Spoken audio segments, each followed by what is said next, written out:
Terima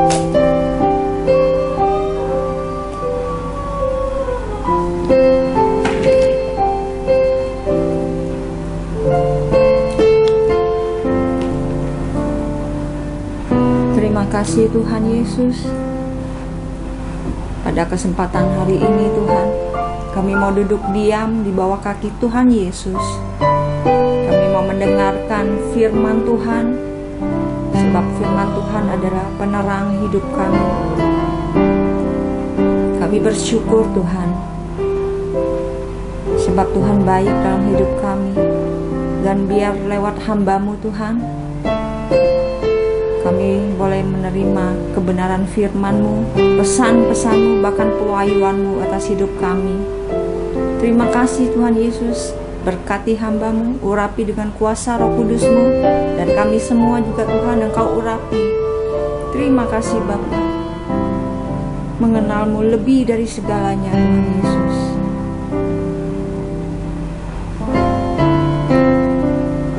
Mengenal-Mu lebih dari segalanya, mengalami-Mu dalam hidupku, kehendak-Mu biar jadi di dalamku, menyenangkan kerinduanku.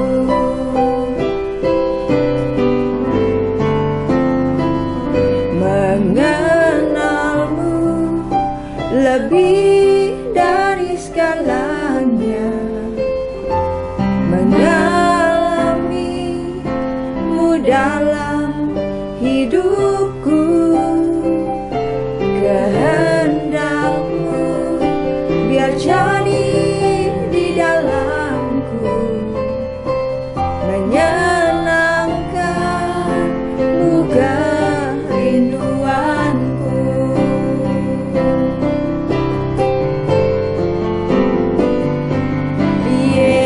Yesus yang ku tahu, Kau mengerti hatiku, Kau mengenal jalanku, Kau mengenal hidupku. Yesus yang ku perlu, Kau menjaga hatiku, ku ada di dalam-Mu untuk senangkan hati-Mu. Ini pernyataan iman kami Tuhan Yesus.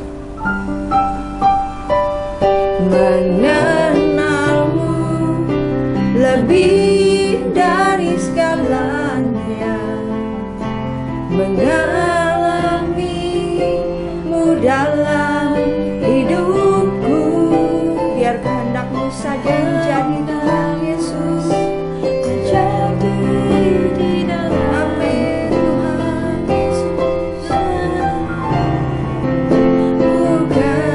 kerinduanku. Mari sama-sama panggil namanya Yesus. Yesus yang ku tahu,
Yesus yang ku tahu, Kau mengerti hatiku, Kau mengenal jalanku, Kau mengenal hidupku. Yesus, Yesus, terima kasih Tuhan Yesus yang ku perlu. Kau menjaga hatiku, ku ada di dalammu, untuk senangkan hatimu. Ku ada di dalammu, ku Ada di dalammu, ku ada di dalammu,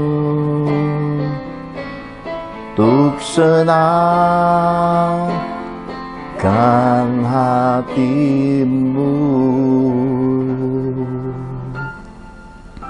Dan kami kembali datang di hadirat-Mu, memuji, menyembah, mencari wajah-Mu, hendak mendengarkan akan isi hati-Mu. Berkati kami semua. Roh hikmat, roh pengertian yang benar akan Engkau, Kau curahkan di tengah-tengah kami.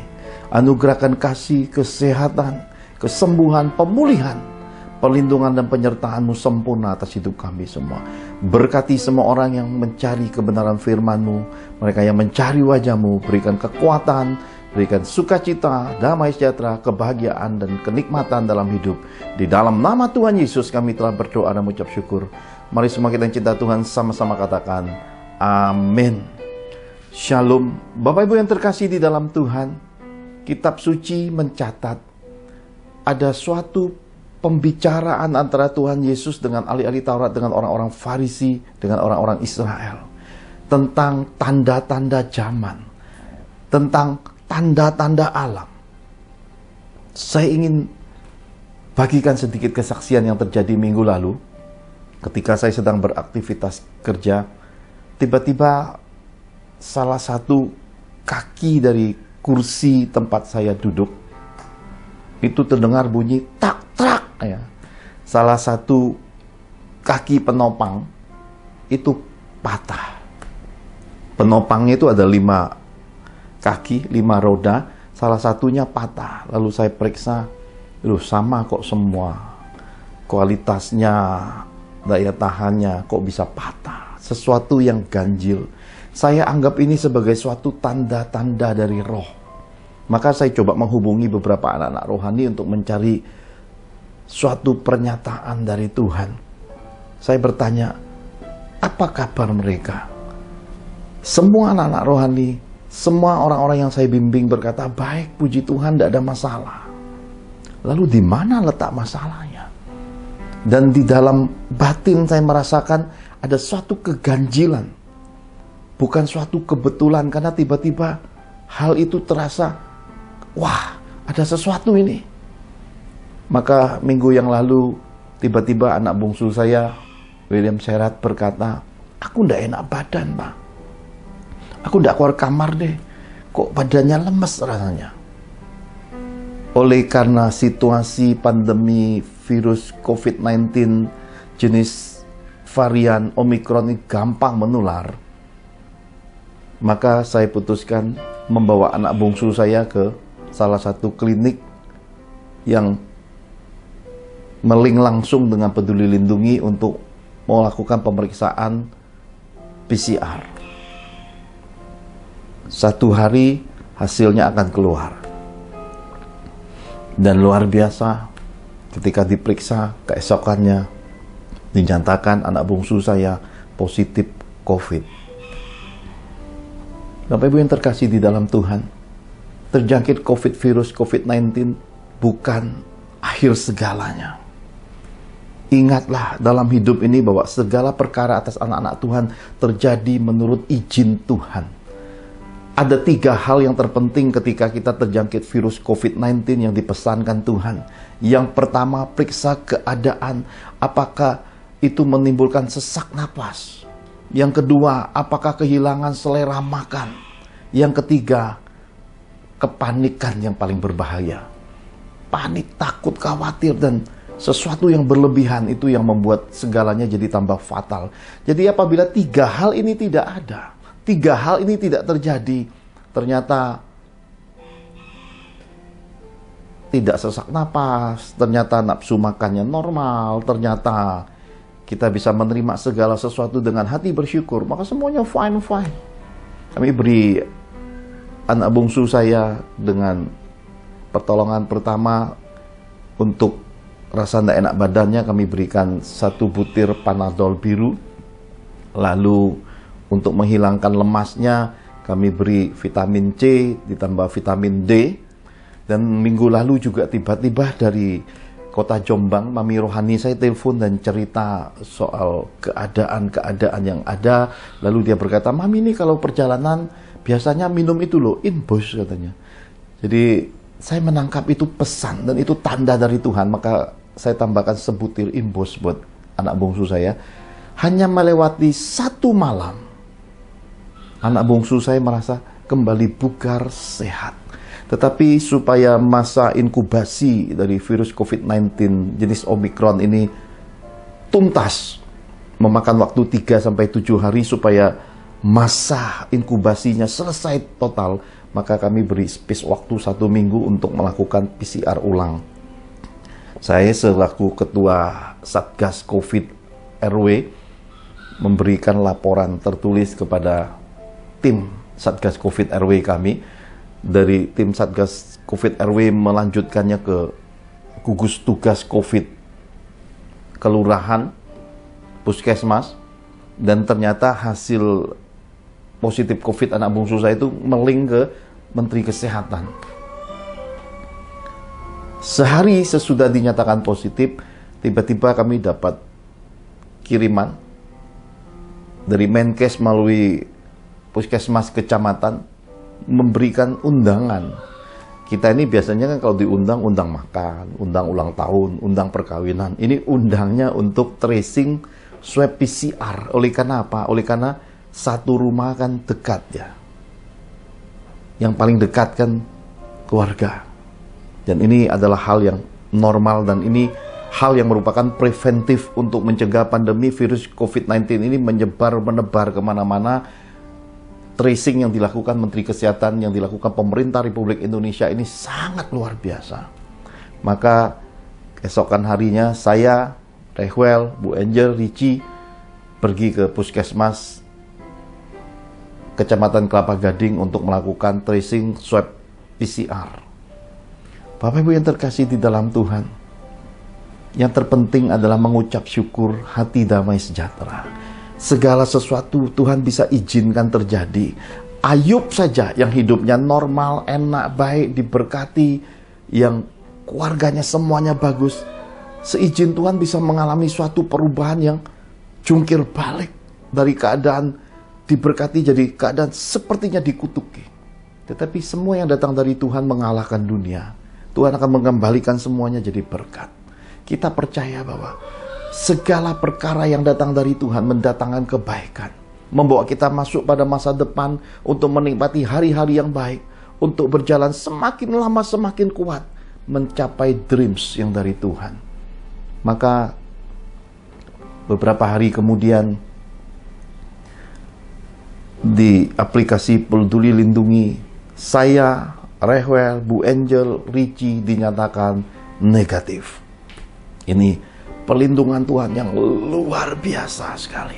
Dan oleh karena anugerah Tuhan yang besar ini, Bu Angel cepat berinteraksi dengan anak-anak Tuhan yang ternyata di beberapa kota dan beberapa provinsi juga ada yang terjangkit virus corona COVID-19 varian Omicron ini, memberikan tips, memberikan masukan-masukan. Jadi karena itu Bapak Ibu tidak usah khawatir.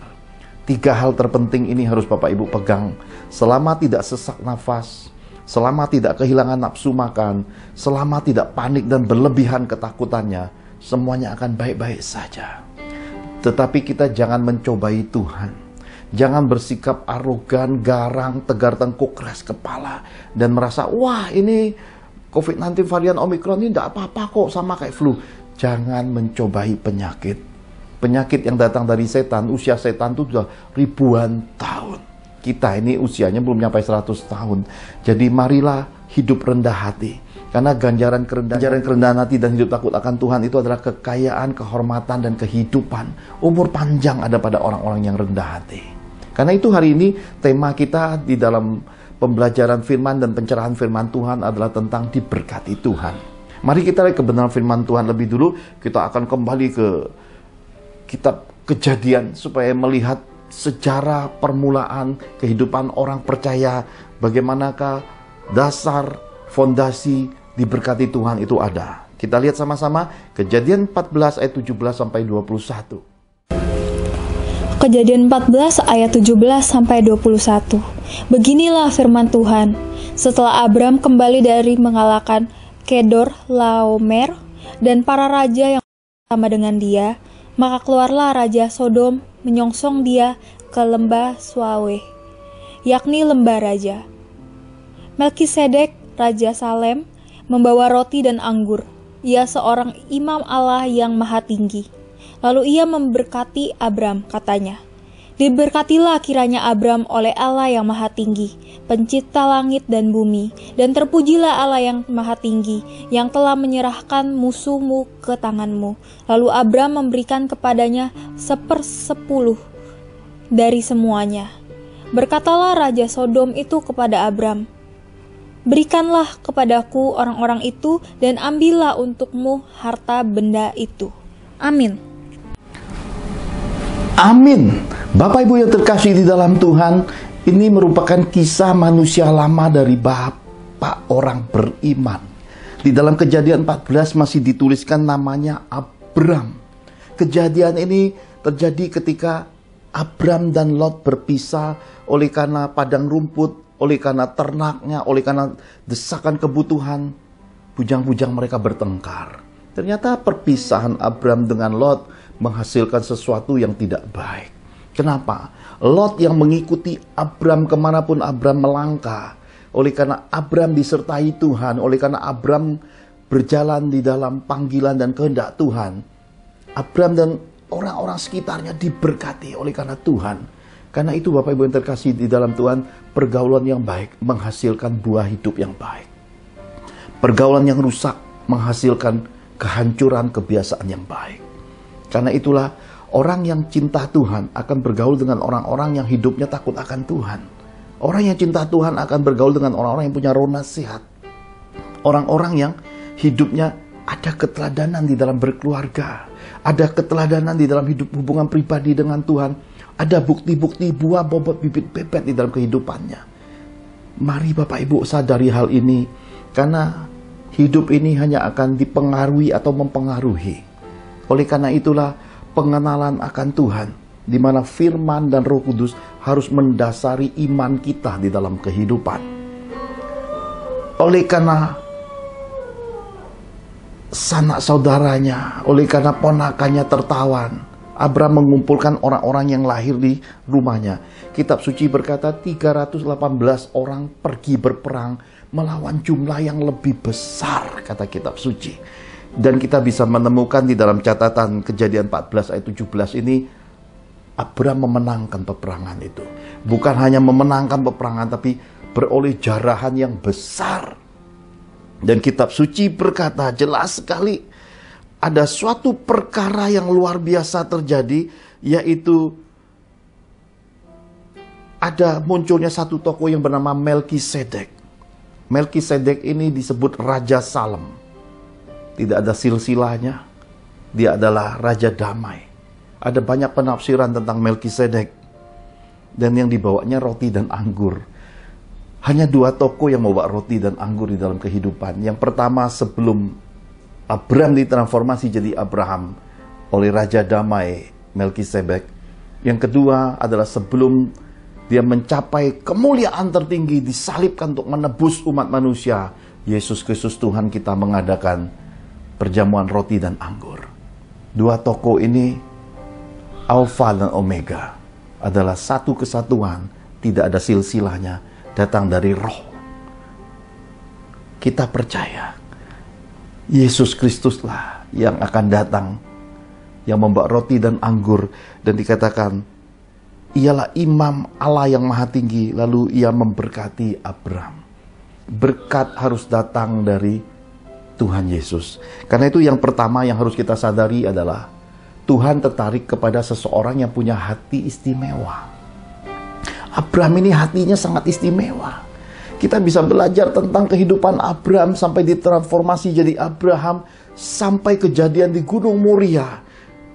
Hati Abraham adalah hati seorang yang terpanggil, yang Tuhan tertarik dengan keistimewaan yang ada pada hatinya, pada hidupnya. Bapak Ibu yang terkasih di dalam Tuhan, kalau Tuhan tertarik pada dirimu, bukan karena cakap, pintar, gagah, atau hebatnya, atau pintar ngomongnya dirimu. Bukan. Tuhan tertarik oleh karena hatimu berbeda dengan banyak orang. Hatimu terpaut akan Tuhan.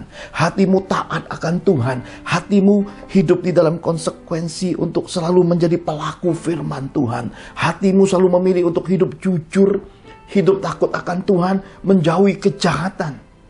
Hatimu adalah hati yang penuh dengan belas kasihan. Hatimu adalah hati yang selalu setia.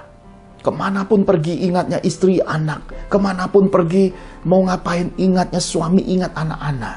Anak-anak selalu ingat orang tua. Hati yang berbakti. Hati yang diingini Tuhan ada padamu. Ada pada keluargamu. Sadari akan hal ini. Seseorang yang istimewa di hadapan Tuhan adalah memiliki hati yang berbeda dari kebanyakan orang. Karena itu Bapak Ibu yang terkasih di dalam Tuhan, ketika Abraham diberkati, Abraham melakukan sesuatu, yaitu kitab suci berkata, lalu Abraham memberikan kepadanya 1/10 dari semuanya itu. Inilah asal muasal persepuluhan. Ketika roti dan anggur diterima, ini lambang keberadaan tubuh darah Yesus, lahir baru, dibaptis. Kemudian menerima berkat Tuhan, kita mengakui jeripaya kita, keberhasilan kita, kesuksesan kita, semuanya adalah anugerah dari Tuhan. Maka dari semua yang kita anggap, yang kita percaya datang dari Tuhan, 1/10 kita kembalikan kepada Melkisedek. Kita kembalikan kepada Bapak Gereja. Kita kembalikan kepada rumah Tuhan. Persoalan utama yang terjadi di akhir zaman adalah perdebatan tentang uang. Mamon selalu menimbulkan perdebatan yang tidak ada habisnya. Sebagian orang mempercayai kita tidak perlu bayar persepuluhan. Sebagian orang percaya dan tidak peduli, udah bayar, sudah lakukan firman, tidak mau tahu, yang penting fokusnya ke Tuhan. Tetapi saya ingin menengahinya. Bayar tidak bayar itu pilihan Anda sendiri. Tidak ada kaitannya dengan para pendeta, tidak ada kaitannya dengan hamba-hamba Allah, tidak ada kaitannya dengan pikiran, pendapat, dan apa yang Anda pegang itu bukan dogma. Tetapi semua yang ada di dalam kitab suci adalah dogma yang sempurna. Kebenaran yang harus diterima oleh semua orang percaya. Kita lihat buah aja. Karena Tuhan Yesus berkata segala sesuatu diukur menurut buahnya. Kalau buahnya bagus, ya kita pegang dan kita contohi, kita teladani. Kalau tidak bagus, ya udah, let it go. Mari kita lihat garis keturunan Abraham. Abraham sudah ditransformasi menjadi Abraham, kemudian beroleh suatu ujian di Gunung Moria ketika Ishak hendak dipersembahkan. Kita sudah lewati beberapa sesi khotbah tentang Abraham mempersembahkan Ishak, dan kemudian Tuhan bersumpah. Oleh karena hati Abraham yang istimewa itu, Tuhan mengikat perjanjian dengannya dan garis keturunannya menjadi orang-orang pilihan Tuhan, orang-orang yang diberkati Tuhan, orang-orang yang dibedakan di muka bumi. Mari kita lihat hari ini. Kalau kita terlalu jauh melihat ke ribuan tahun, kita lihat hari ini. Siapakah garis keturunan Abraham ini? Bangsa Israel. Bangsa Israel, apakah hari ini diberkati Tuhan? Apakah hari ini bangsa Israel yang kita tahu di muka bumi ini orang-orang ternama, orang-orang populer, orang-orang yang merupakan penemu-penemu, orang-orang jenius, apakah ada di antara bangsa-bangsa? Jawabannya Anda tahu. Yes dan amin. Apakah bangsa Israel ini dibedakan dari segala bangsa? Yes dan amin. Bagaimana bisa tahu? The Johan family diberi Tuhan kesempatan untuk melihat dari dekat Holy Land, tanah kelahiran Tuhan Yesus, tanah bangsa Israel. Kami berkata, semua itu menggenapi kitab suci. Dan ketika kami sudah sampai ke tanah kelahirannya, semua yang tercatat di dalam kitab suci, ikan Petrus sebenarnya mirip dengan ikan mujair di bangsa kita. Kalau di kita kecil-kecil, di Israel itu satu ukuran piring besar. Kemudian buah delima yang banyak dipakai, Kidung Agung yang dipakai di dalam perjanjian lama. Kalau di kita kecil-kecil, di sana itu super. Dan mereka membuat jus buah delima itu satu besar-besar gitu, cerat, keluarnya langsung jadi air. Saya berkata, kita bisa pergi keliling dunia, kita bisa pergi kemana saja dalam kehidupan ini. Tapi ketika kita datang ke Holy Land, ke tanah Israel, tanah dari orang-orang pilihan Tuhan, kita akan merasa sesuatu yang berbeda ada di sana. Apalagi ketika kami datang, Tuhan memberi cuaca yang cerah, tidak ada angin yang keras, tidak ada hujan, tidak ada badai, cuaca tenang dan berdamai. Dan saat kami pamitan, ketika melambaikan Yerusalem, tiba-tiba hujan turun. Seperti itulah hati. Sayang dan rindu dan mengasihi Tuhan itu ada dan tercermin lewat cuaca, lewat tanda-tanda itu. Maka ketika Tuhan berkata pada saya, "Nak, suatu hari kembali lagi ke sini. Aku akan bawa engkau beserta keluargamu dan orang-orang yang karib dengan aku untuk satu rombongan untuk melihat apa yang aku buat lewat 12 pintu gerbang Israel." Saya berkata, ini anugerah mandat kepercayaan Tuhan yang besar. Dan trip perjalanan kedua ini tertunda oleh karena masa pandemi COVID-19 yang sudah memasuki tahun ketiga ini. Tapi saya percaya Tuhan akan menggenapi janjinya. Janji Tuhan pada saya, pada keluarga saya, pada Anda, pada keluarga Anda, pada kita semua. Semua janji Tuhan pasti tergenapi. Oleh karena apa? Oleh karena kita adalah orang-orang yang diberkati Tuhan. Haleluya. Karena itu Bapak Ibu yang terkasih di dalam Tuhan, kitab suci berkata dengan jelas sekali. Raja Sodom berkata kepada Abram, "Berikanlah kepadaku orang-orang itu dan ambillah untukmu harta benda itu." Saya ingin Bapak Ibu membaca lengkap apa yang tertulis di dalam Kejadian 14 ini. Raja Sodom mengerti. 318 orang yang lahir di kemah Abram adalah orang-orang telati, orang-orang pilihan, orang-orang yang mendengar tentang Tuhan, yang selalu memberi segala sesuatu dalam hidup mereka, bekerja, beraktivitas, bahkan berperang dengan segenap hati. Raja Sodom mengerti, dalam hidup dibutuhkan orang-orang yang cinta Tuhan. Harta tidak menarik, harta tidak kekal, tetapi orang-orang yang cinta Tuhan memiliki sesuatu yang lebih berharga dari emas, perak, permata. Karena itu di dalam hidup kita, apabila kita dilingkupi, dikaruniakan oleh Tuhan, orang-orang yang cinta akan Tuhan, mentor rohani yang bobot bibit bebetnya, yang keluarganya Anda tahu dengan pasti, jagai semuanya itu. Anda diberi suatu hubungan relasi yang karib dengan hamba-hamba Allah. Anda diberi suatu jalinan kasih yang karib dengan keluarga yang cinta Tuhan. Jagai semua itu. Jangan hilangkan semua itu. Oleh karena tidak semua generasi dipercayakan hal-hal seperti itu.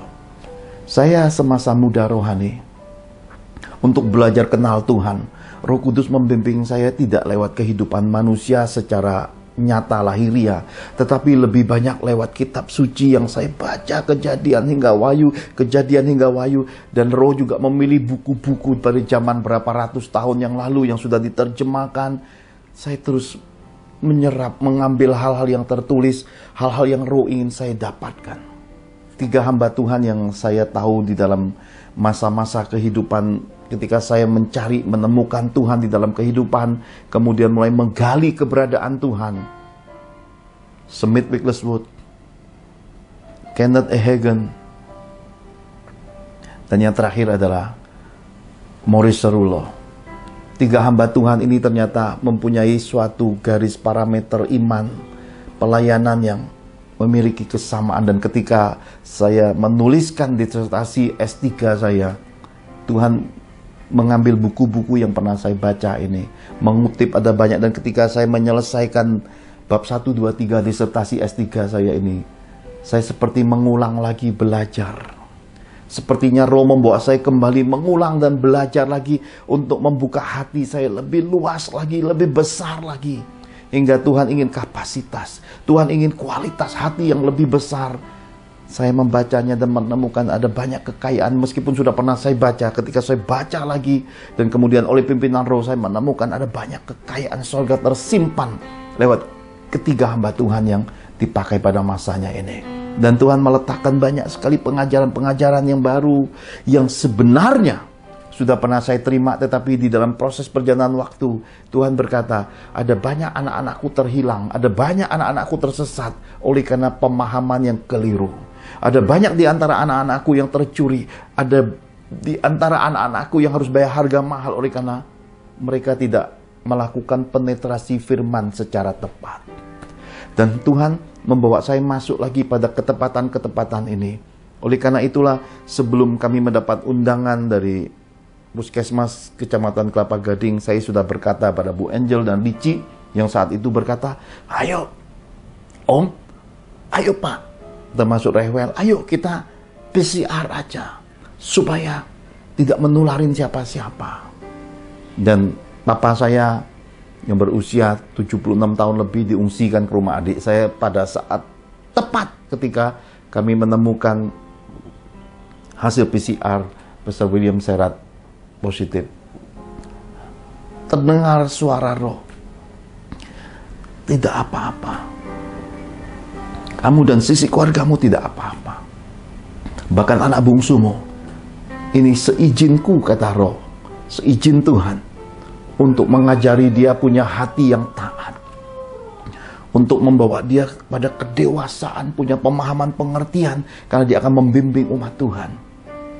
Saya berkata, sebegitunya Tuhan izinkan dan Tuhan bentuk dan proses hatinya. Tuhan berkata, di dalam tanganku semuanya ada, di dalam tanganku penjagaan, perlindungan dan kesembuhan. Lalu saya beritahukan keluarga bahwa kita tidak positif karena Tuhan menjamin negatif, dan terbukti hasilnya negatif. Padahal Omikron ini mudah menular, dan ketika membawa William Serat untuk tes PCR itu saya yang bawa naik mobil, duduknya jaraknya nggak nyampe 1/2 meter. Kalau pelindungan Tuhan ada, kita aman. Bersama Tuhan Yesus hidup kita aman.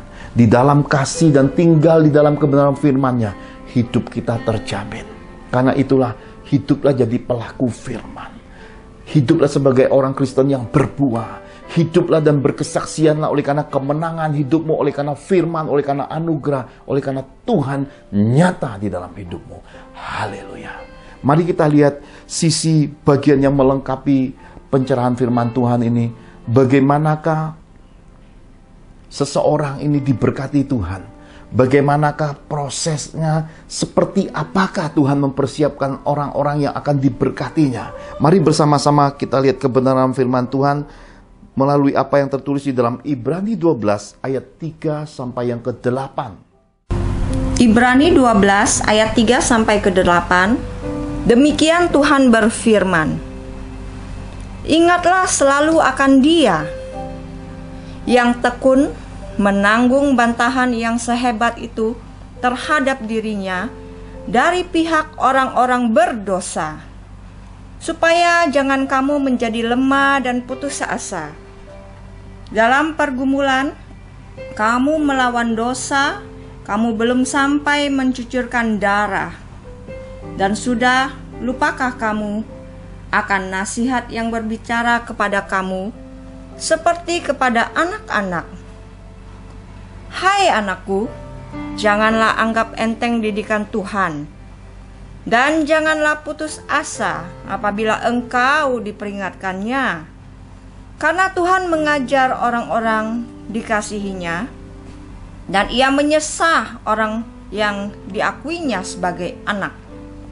jika kamu harus menanggung ganjaran, Allah memperlakukan kamu seperti anak.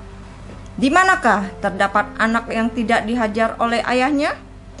Tetapi, jikalau kamu bebas dari ganjaran yang harus diderita setiap orang, maka kamu bukanlah anak, tetapi anak-anak gampang. Amin. Amin. Bapak Ibu yang terkasih di dalam Tuhan, hal kedua yang kita bisa tangkap dari pencerahan firman Tuhan ini, bahwa Tuhan mendidik secara khusus orang-orang yang akan diberkatinya. Ada hal yang berbeda dari kebanyakan orang, sebab Tuhan karib dengan orang-orang yang dipilihnya. Sebab Tuhan memberikan suatu perlakuan yang berbeda, yang istimewa, yang unik di dalam kehidupan. Saya percaya ketika kita menyadari bahwa betapa istimewanya panggilan Tuhan di dalam hidup ini, kita tidak akan sia-siakan kesempatan sesudah kita lahir baru. Kita akan hidup jadi pelaku firman Tuhan. Kita akan menjauhi kejahatan. Kita akan hidup menurut apa yang diajarkan firman, menurut keputusan, peringatan, ketetapan, dan hukum-hukum Tuhan. Dan Roh Kudus akan menuntun hidup kita. Saya percaya bahwa kehidupan ini harus didasari hidup yang sebanding, harmoni, hidup yang jadi berkat. Mengasihi Tuhan dengan segenap hati, mengasihi sesama seperti diri sendiri. Ini semua adalah suatu keadaan hidup yang harus kita pilih. Bapak Ibu yang terkasih di dalam Tuhan, beberapa hari sesudah kami jalani PCR test, tiba-tiba pompa di rumah ngadat. Sering sekali di dalam kehidupan ini sesuatu tidak terduga terjadi. Dan pompa di rumah ini, setiap hal-hal yang ganjil terjadi juga memberi tanda-tanda. Pompanya nggak mau mati, sepanjang malam menyala, dan otomatis akan membuat listrik naik. Biaya hidup jadi ikut naik. Lalu saya periksa, mungkin metiknya rusak. Oleh karena letak pompa ini di bawah genteng, sempit, susah sekali untuk menjangkaunya, saya putuskan pada hari itu untuk mengubah instalasi pipa-pipa airnya. Maka saya beli beberapa potong pipa, beberapa perlengkapan yang ada, lalu saya mulai mengubahnya dan menempatkannya ke tempat ruangan jemuran, supaya kalau ada gangguan atau apapun lebih gampang untuk memperbaikinya. Memakan waktu kira-kira dari jam 8 pagi, selesainya kira-kira jam 4 sore.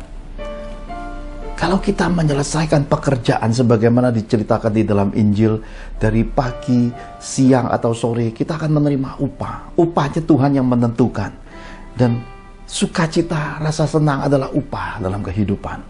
Karena itu, orang yang mengasihi Tuhan, orang yang hidup beriman, orang-orang beriman selalu mengharapkan upahnya dari Tuhan. Tidak kejar pujian manusia, tidak harapkan sesuatu yang dari dunia ini lagi. Mereka percaya hidup di bumi seperti di sorga, mengumpulkan harta di sorga selagi hidup di bumi, mengerjakan hal-hal yang baik, melakukan perbuatan-perbuatan terpuji, mempraktekkan firman, menjadi pelaku firman Allah, hidup sebagaimana hidup ada beserta keluarga, turun-temurun mewarisi hidup pengenalan akan Tuhan. Jam 4 itu sesudah rapi semua, saya colok listriknya, dan luar biasa pompanya tidak menyala. Lalu saya ganti lagi metiknya, luar biasa kembali kita temukan pompanya tidak mau menyala. Apakah kita harus marah? Apakah kita harus merasa kecewa?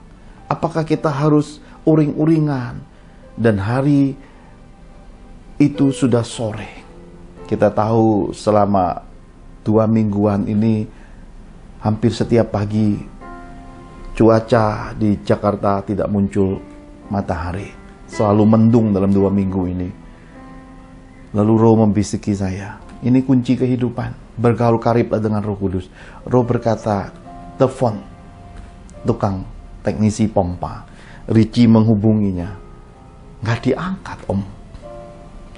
2 kali, masih juga nggak diangkat Om. 3 kali, masih juga nggak diangkat Om. Artinya tidak ada jawaban. Dan hari itu adalah hari di mana kita belum mandi. Dan sudah 4 baju kaos saya basah kuyup. Terpujilah Tuhan yang memberikan proses, yang memberikan suatu keadaan yang terjadi. Lelahnya, pegelnya, rasanya, nano-nano. Tidak bisa diucapkan dengan kata lagi. Dan baru makan sekali. Dan itu pun 1 bungkus bagi 2 dengan Bu Angel. Isinya cuma tahu dengan ikan teri. Dengan makan secukupnya, tenaga berkat kasih karunia Tuhan bisa menyelesaikan instalasi air. Meskipun hasil akhirnya ternyata hidup harus berbagi. Saya putuskan naik motor untuk mencari teknisi pompa. Richie bilang, mau ditemenin nggak Om? Wah, Richie paling tahu kalau urusan jalan, muter, ya seneng ya. Soalnya jarang naik motor ya. Maka bilang, bolehlah. Wah, langsung sigap. Sebentar Om, aku minta uang sama Mama dulu. Karena dipikir Richie, saya mencari teknisi pompa, juga mungkin mau beli makanan. Karena saya Bu Angel belum makan siang. Haleluya. Maka dia berkata, Om, aku nggak punya kantong. Nih uang dari Mama. Dia beri saya 200.000, saya kantongin. Berangkatlah kami. Lalu Tuhan menunjukkan suatu tempat. Teknisi pompa yang ditelepon Richie nggak angkat itu, di situ ada tempat dia mangkal. Jadi ada semacam bengkel untuk mengerjakan pompa-pompa yang rusak. Ketika saya mampir, itu ada 1 orang bapak-bapak tua. Fotonya bisa saya tunjukkan, mukanya nggak penting, yang penting momennya. Tampak belakang lebih keren, foto zaman now ya, zaman pandemi COVID, muka nggak perlu lagi, yang penting ada fotonya. Seperti ini penampakannya. Saya berkata, Mang, pompa di rumah mati. Tadinya nggak mau mati. Saya rubah, malah nggak mau nyala sekarang. Dia tanya, susah nggak intunya? Oh enggak, sambil duduk bisa, sudah saya pindahkan. Oh ya, ya sudah, saya ke sana. Terus saya langsung dibisiki Roh Kudus lagi. Itu metiknya. Saya bilang, Mang boleh nggak saya pergi beli metiknya sebentar? Oh ya boleh, nanti saya balik barengan. Oke. Saya ajak Richie, wah berangkat. Mampir ke satu tempat, ketemu toko solusi. Ternyata di sana nggak dapat solusi. Karena nggak jual metiknya. Lalu pergi ke bagaimanapun tetaplah gelodok yang penting ya. Karena bagian-bagian elektronik ini memang gelodok. Makanya dikenal dengan gelodok elektronik. Dapat harganya kira-kira 180.000 lebih. Uang yang tadinya Richie berpikir untuk beli makanan, kebelinya metik pompa. Haleluya. Saya jemput amangnya, kemudian kami bawa ke rumah. Dia bawa motor menyusul, konvoy sampai rumah, naik ke atas, diusik-usiknya, cuma dicolok aja, cerut ya, langsung pompanya nyala, weng. Saya berkata, hidup ini setiap orang sudah dikaruniakan. Kalau Pak Pendeta seperti Pak Johan ini juga bisa menguasai segala hal, maka rusaklah hidup ini. Nggak ada lagi kesempatan berbagi. Teman-teman masa SD saya berkata, lu mesti berbagi rejeki, bagi kang tahu sama orang-orang. Sudah cari teknisi. Saya berkata, yes, amin. Karena hidup ini, Tuhan selalu memberi kita kesempatan dan takaran. Hidup harus saling berbagi. Lebih berbahagia memberi daripada menerima. Lalu dia periksa. Saya bilang, Mang ini metik yang baru. Ya ditukar aja, ditukar. Lalu ada 2 buah yang saya anggap rusak. Tapi dia pegang-pegang, ini masih bisa. Saya tanya, Amang mau? Mau. Buat Amang aja. Ya. Karena Pak Johan nggak penting nyimpen metiknya pompa. Pak Johan yang penting nyimpen firman. Nggak ada gunanya di tahun 2022 ini numpuk barang. Semua barang yang kita tumpuk dimakan ngengat, berkarat, debuan, ya, bikin alergi hidung aja. Tahun 2022 ini Tuhan pesankan, tumpuklah harta di sorga. Jangan tumpuk harta ngengat berkarat. Lemari buka, baju-baju yang nggak kepakai lebih dari 6-7 bulan, lebih dari tahunan. Segera masukkan kardus, hubungi Bu Angel, beri kesempatan Bu Angel untuk bawa itu disemaikan ke orang-orang yang membutuhkan. Ada kelebihan ini itu, Tuhan gerakan. Kebaikan yang digeraki Tuhan jangan ditahan sampai matahari tenggelam. Kebaikan jangan ditahan. Orang-orang yang mau menerimanya dan orang-orang yang memang dikhususkan menerimanya, Tuhan pakai kita sebagai perpanjangan tangan untuk menyemaikan semua benih itu. Jangan ditahan. Jangan ditahan. Jangan berhitungan dengan Tuhan dalam kehidupan. Apa yang dikhususkan Tuhan, apa yang Tuhan perintahkan, kerjakan. Jangan hitung untung rugi lagi. Jangan pakai logika lahiriamu lagi. Jangan pakai kebutuhanmu jadi takaran ukuran. Tapi praktekkan iman. Karena Tuhan mengajari orang-orang yang ingin diberkatinya dengan cara yang tidak lazim. Cara Tuhan mengajar sangat unik. Dan semua yang Tuhan lakukan di dalam hidup kita pasti berbuah. Semua yang kita taati di dalam perintah Tuhan pasti jadi mukjizat. Semua hal yang kita kerjakan di dalam Tuhan akan mendatangkan masa depan, hari-hari yang baik, hari tua yang cemerlang, hari-hari yang penuh berkat dari Tuhan. Saya percaya dengan kursi yang apa adanya, tidak dibatasi pelayanan oleh karena empuknya kursi, tidak.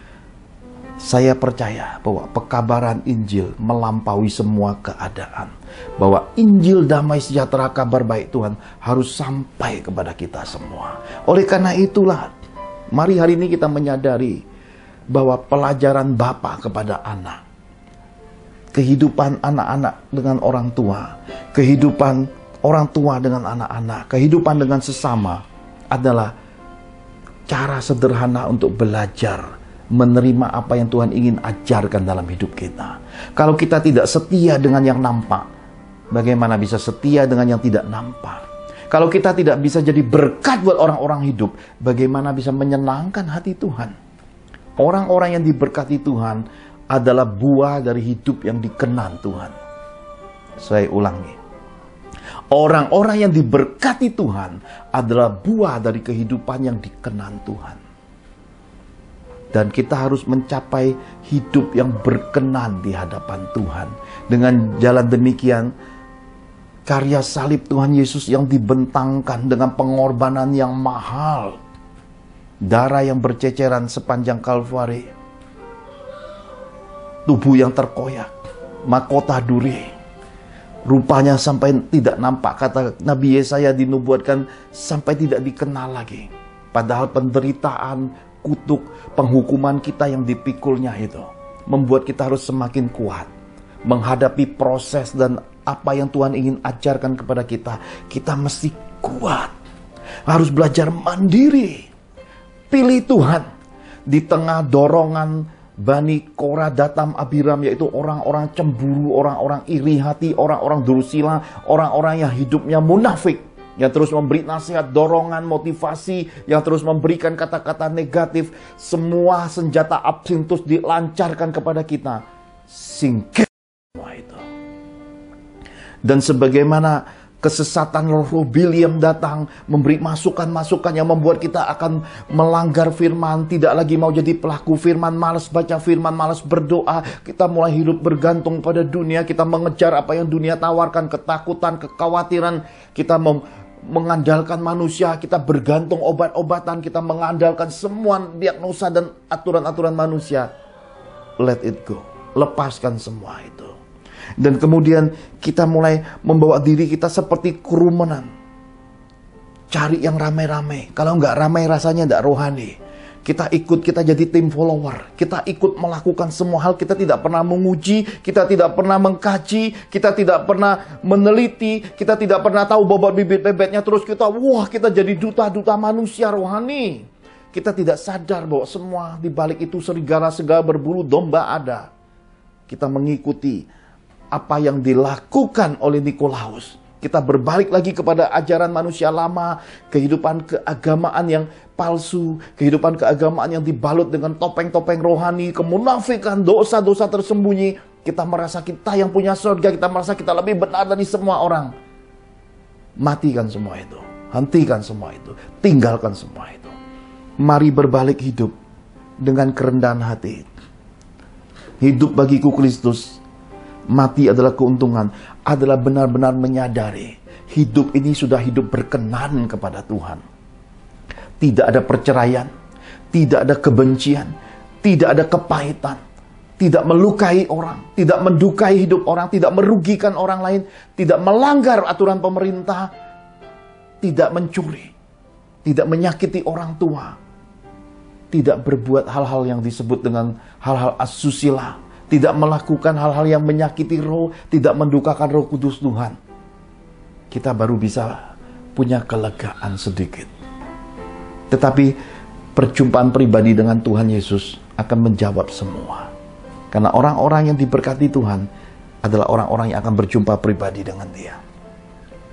Orang-orang yang mengalami Tuhan adalah orang-orang yang mengenal Tuhan. Lagu Mengenalmu sebagai lagu pembuka akan kita jadikan lagu penutup lagi. Lagu ini diberikan Tuhan kepada istri saya di tengah masa-masa dia mencari sorga. Suatu pagi dia terjaga, dia terbangun. Lagu Mengenalmu dia nyanyikan karena lagu ini pemberian Tuhan langsung. Dan lagu ini sudah pernah saya saksikan. Ada anak-anak Tuhan yang mandi dan ketika mendengar lagu Mengenalmu, dia berkata, air mataku seperti air yang aku pakai untuk mandi. Itu mengalir sampai ke kamar mandi, menangis bersujud. Mengenal Yesus lebih dari segalanya. Mengenal Yesus segala-galanya dalam hidup.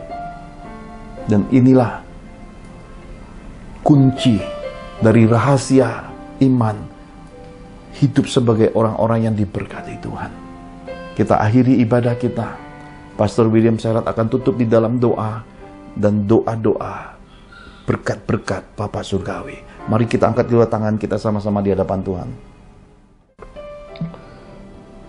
Bapak Ibu yang saya kasih dalam Tuhan Yesus, firman Tuhan ingatkan kita untuk hidup berjaga-jaga. Kita hidup menjadi pelaku firman Tuhan secara murni dan benar. Mari kita akhiri ibadah online ini dengan doa menerima berkat-berkat Bapa Surgawi. Mari kita angkat kedua tangan kita di hadirat-Nya. Dalam nama Tuhan Yesus Kristus, terbukalah tingkap-tingkap langit. Semua taburan benih dan ketahatan hidup kita beroleh kegenapan firman-Nya. Kita menabur dan menuai, kita dipeliharanya, kita dibelanya, kita disertainya, kita diberkatinya. Maka tercurahlah berkat Bapa Surgawi, engkau akan terus naik dan tidak menjadi turun. Engkau akan menjadi kepala dan bukan ekor, adonanmu, lumbung-lumbungmu, rekening bank dan kas keuanganmu diisi Tuhan penuh. Berkat bangsa-bangsa pun masuk dalam kapasitas hidupmu. Diberkatilah keluargamu, diberkatilah karir bisnismu, diberkatilah studimu, diberkatilah pelayananmu.